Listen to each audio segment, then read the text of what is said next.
Let's get into action here. Thank you for coming. Welcome to Menage a May. Jennie Orvino is going to start us off. Jennie Orvino, big hand.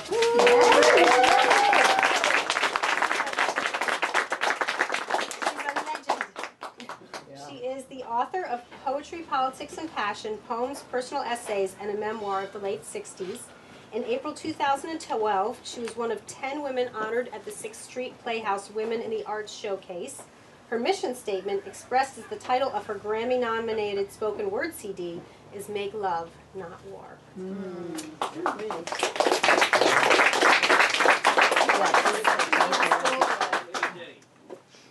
Thank you for coming, everybody. Isn't this fabulous? What a venue, what a nice, intimate place to do this kind of reading.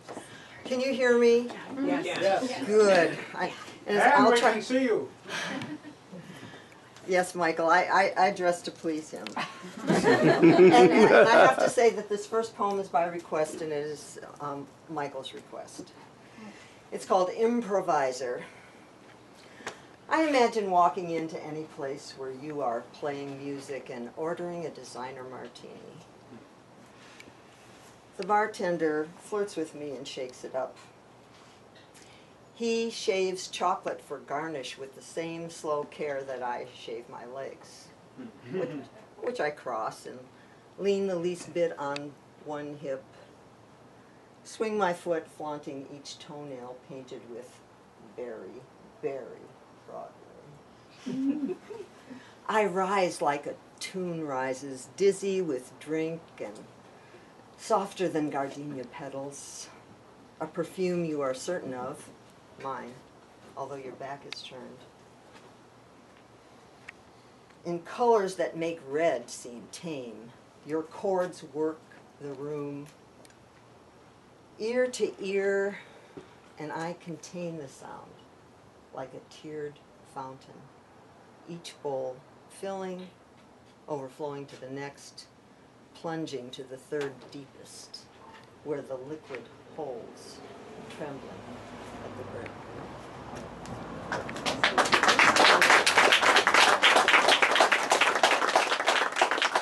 That's the one you wanted, right? Yes. Okay. And we're starting off slow. I'll have to tell you, I don't think my poems have any bad words in them. Bullshit. Add a few words, right? Add a few words there. You go. I don't know, I was looking for them and anyway. So this poem is called Coffee Date, and from my 18 and a half years of experience in online dating, I've had plenty of experience in this, right? So they don't always turn out this way.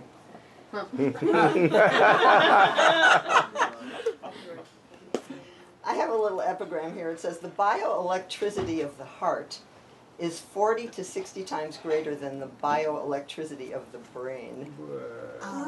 So, check that out. It's running the show, right? That's right. I read the dregs in my espresso cup like tea leaves. Did the way our smiles collide mean you want me to leave my marble-topped table sticky with spilled wishes and join you? Your left hand skims over a notebook. Your hair back in a dark ponytail shows off the stark face of an actor. Eyes clear brown like real copper pennies from 1946. You pull the chair out. Yeah, sit down. That smile again. A bolt like the shock of a knife in a toaster. Your ear is pierced with blue and silver stones, and between your front and second tooth is a speck my eye is drawn to. The little matter of your spouse at home, the matter of age and geography between us. If I could flick out that speck with the point of my fingernail, or wipe it out with my insinuating tongue, then you could stand in the center of fire with me, roast together, our outer selves blackening as we peel back to reveal the textured underskin where the truth resides. You can tell the truth. You don't know me.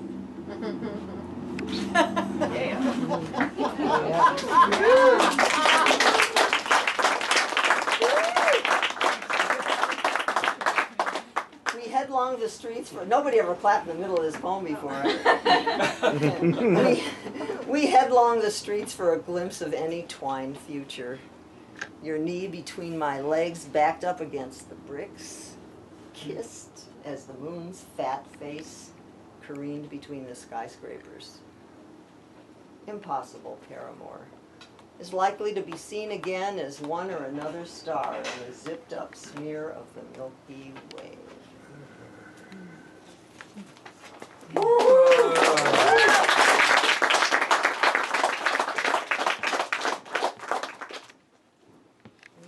So this will be the last one of the first set. It's, if you want something done right, sex for one, requires a decision. What to leave on and what to take off. A little twinge from where the blue jeans rub in just the right way and started. Or sunlight falling warm on the quilt in the middle of a quiet afternoon. No one is here. No one to call. Taking a book of fresh erotica from the nightstand or rereading a love letter stirs leaps of imagination. Now, when I was a girl, I saw faces of TV doctors or a close-up movie kiss. When I closed my eyes and pressed my hand there, I made a fold of silky panties and, finding the pleasure spot, ruffled it until the blood swelled into a pebble of sensation. As a woman, I learned to touch bare flesh, the wet of it, the shaved of it, the deep rose pink of it. Mask her, tie her, baiting, abating, master, mistress, mastering the mistress, turbulent, turbulent, her bane, libation, her bait, ting, ting, ting. Massive baton, disturb, nasturtium, aster, her ass, baby, oh baby, mass, stir it up, turbocharge, master, aching. It's easy as yawning, delightful as dessert. There's no need to spell out how I like it. Tiptoeing through the two lips. I am my own truest lover.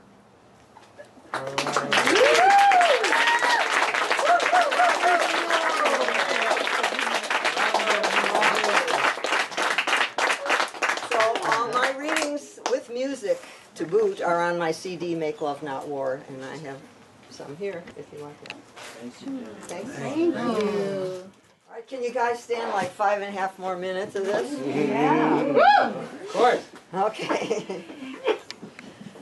So, I have this old Rolodex, and one Valentine's Day when I happened to be home by myself, I start flipping through the Rolodex and I start writing these little short poems about people whose names were in that Rolodex. And I mean, some of this was old information, but the poems I was really happy with, so I'm going to give you 3 of them. And they each were obviously directed to a particular person. Reaching for you is like reaching to pick a ripe mission fig and finding gluttonous bees already there, eating out caves in your sweetness. But once, I held your weight in my hand. As the moon soaked us in orchid light, I swallowed over and over the spilled seed of your anticipated future. Well, all right. Knelt over you like I was giving birth to your lips. You emerged dripping like Venus from the sea. A crust of salt on skin you carried evermore as a condiment.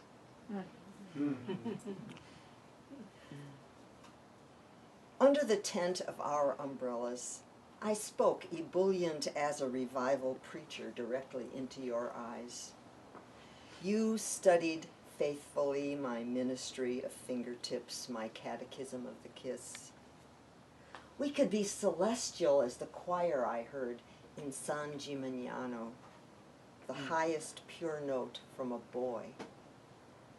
You are a room full of light. When I walk in, I want to pray.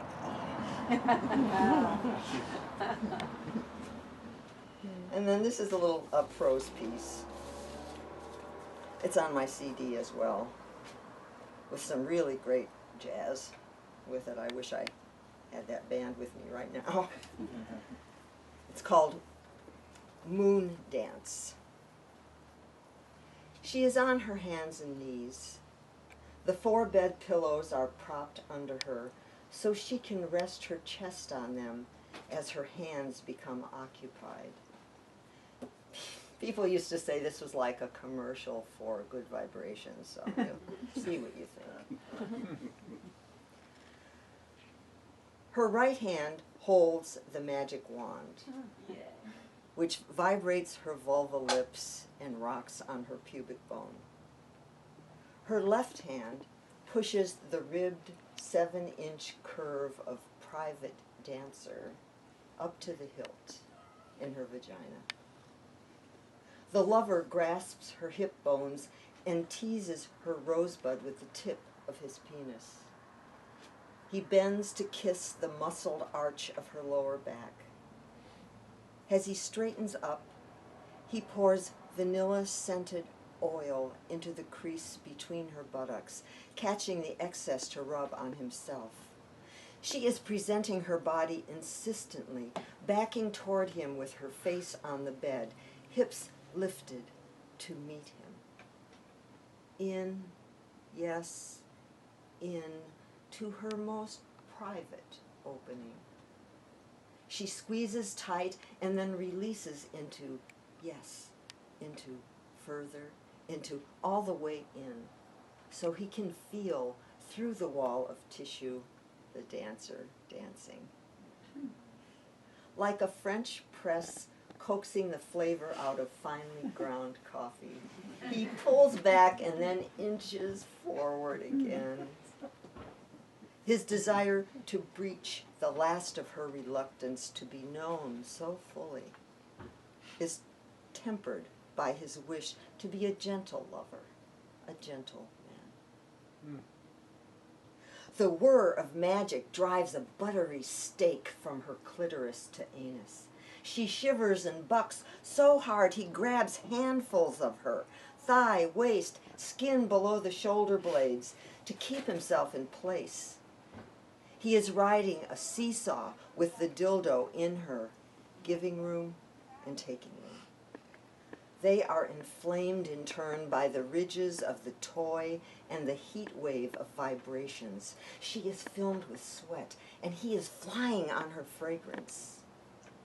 He rakes the skin of her back with his nails as he feels his scrotum pull up, the energy of wanting satisfaction ripping through him. In her voice, in her ear, his voice, a chant.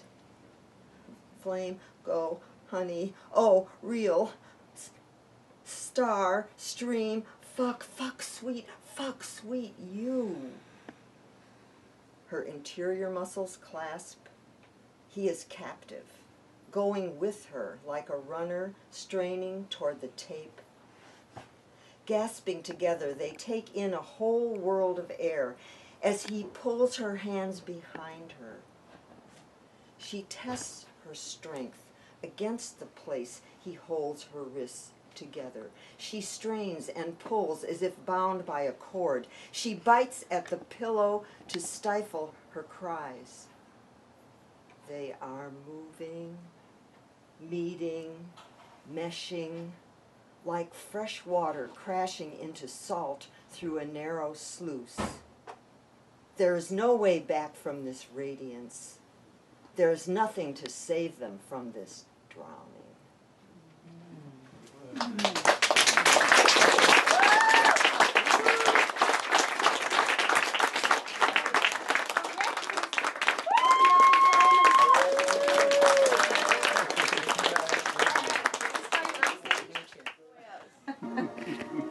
it on 11. There we go. You know